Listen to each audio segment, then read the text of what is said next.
Horror Maker here with you. Today, we are going to review Warning Sign from 1985. This stars Sam Waterston. A lot of you know Sam Waterston from the Law and Order series, stuff like that. This is like one of his first starts. And of course, like with every good actor and stuff like that, they have to start in horror, or eventually they will get there, but a lot of them start in horror. All right, what we got here, where I think we're in Utah.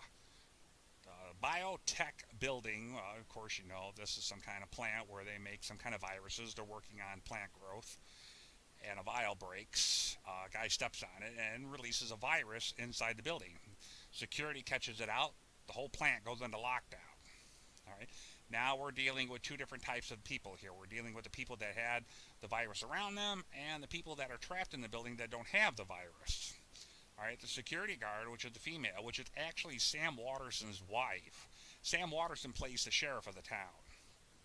All right, so they're kind of communicating here back and forth of what's going on. The people that had the vial break in them, they go and get an antidote and eject themselves. Not too long after that, the government arrives. Surprise, surprise. Government surrounds the building, pretty much, and sits there and says nobody's going in, nobody's getting out, until they can figure out how to decontaminate the building. So the story is going through, and as they look inside the building, they see a bunch of people that appear to be dead. Then, not too long after that, they're gone. So it's like, where did they go? I don't see anything. I don't know where they go. They're up walking around, and apparently, it's hard to tell if they were dead or just sleeping, but now they're in rage mode. And they become violent, and they're attacking other people without any consequence. Now, this is where it gets really tricky, because you get some people that are just very violent, and then you get another one that's using his brain and trying to lure people down to where they are so they can attack them. Kind of like a pack of wolves or coyotes type deal.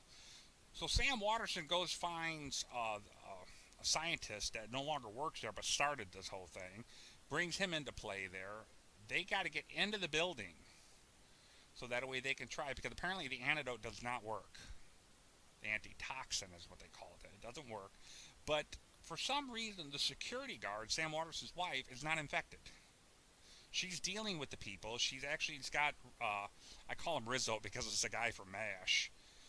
That's his name in MASH. Brings him along and stuff like that. And she's not getting infected for some reason, so they're trying to figure out why. There is, and that's pretty much what I'm going to tell you there in case you decide to watch the film. But I gave this movie an F. It was bad.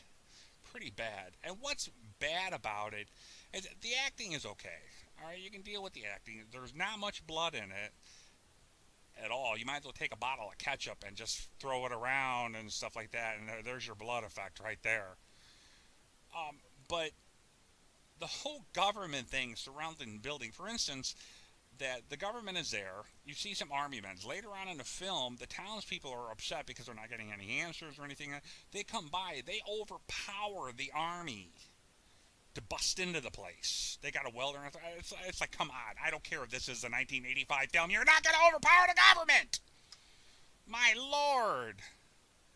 I go, they would have built this barricade and everything about a mile down the road. Oh, please, people. And it's really also kind of stupid, in my opinion, that, like I said, Sam Waterston wants to bust into the place to save his wife. Now, there is a virus in here.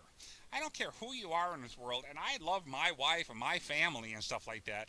But even if I was in this building, I would not want them coming in here until we are decontaminated, because I don't want to infect the world. I mean, nobody uses their brain in this film, and it just gets more and more ridiculous. The movie does have a decent ending to it. Why, I don't know. But it's really one of those films that you just sit there and say, why did I watch this? Or why did I even make this film? So, try to avoid it. Don't avoid this. Blood White. Alright? You want to check that out. BloodWhiteMovie.com. Go on Facebook. Blood White. On there. Tell them that I've seen this movie. And I think I need to know what happened to the people in this film. Do another one, Jose. Alright? And then while you're at it, you can check out Plastic. There's my lovely daughter right there, who did the blood work and plays the victim in the film.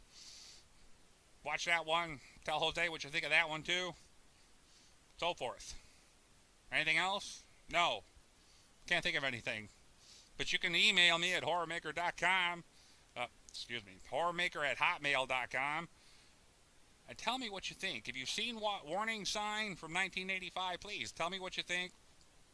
Love to hear from you. If there's a movie that you're interested in having reviewed that you'd like me to see before you see it, so if you're wondering if you're going to waste your time or not, please, I don't mind wasting my time. I got nothing else to do. So, email me. Until then, take care of yourselves and each other. And remember, God loves you.